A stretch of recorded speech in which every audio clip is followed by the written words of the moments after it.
તારાપુર પાસે સિંજીવાડા કરીને ગામ છે, ખંભાત બાજુ આવ્યું, ખંભાત બાજુ.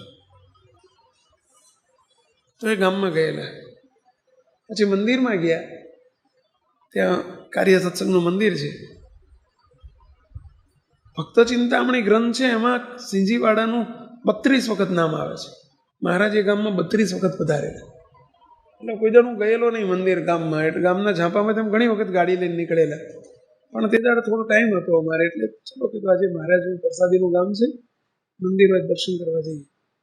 પૂછતા પૂછતા મંદિર ગયા, અને મંદિરમાં સાંજના લગભગ 5-1 વાગેલા. ત્યાં 4-5 ડોહા બાપા બેઠેલા. અમે દંડોત કર્યા, એટલે કે સ્વામી ક્યાંથી આવો છો? બધા ઉભા થઈને પગે લાગ્યા. અમે વાસના મંદિરથી આવીએ છીએ. ઠીક. પછી એક બાપા બોલ્યા, સ્વામી મને ઓળખો છો? ના. મને તો ઓળખતા?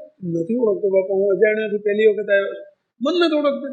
અરે બાપા નથી ઓળખતો તમને, ખોટું ખોટું તમને ઓળખું છે. મને નથી ઓળખતા? એટલે બાપા નથી ઓળખતો, પણ હવે શું કહેવું? બોલ્યો મને કે હું જગુ બારોટનું નામ તમે સાંભળેલું? જગુ બારોટનું નામ એ સાંભળ્યું. ભક્ત ચિંતામણીમાં મહારાજે લખ્યું છે કે જ્યારે જ્યારે મહારાજ સિંજીવાડામાં જતા હતા ત્યારે જગુ બારોટના ઘેર ઉતરતા હતા. તો જેટલી વખત સિંજીવાડાનું નામ આવે એટલી વખત જગુ બારોટનું નામ આવે. એ કીધું સાંભળેલું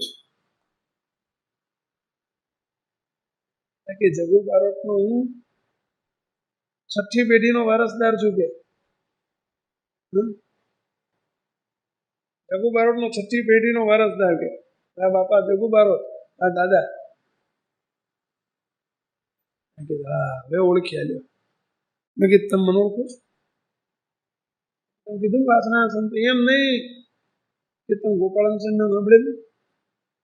હા એમનું નામ સાંભળ્યું? એ સ્વામિનારાયણ ભગવાનનું નામ સાંભળેલું? તો કે લે આવું કેમ બોલો સ્વામી? એમના તો અમે કંઠીમાંથી, એમના સત્સંગી છીએ. અમે સ્વામિનારાયણ ભગવાનની 6ઠી પેઢીના વારસદાર છીએ.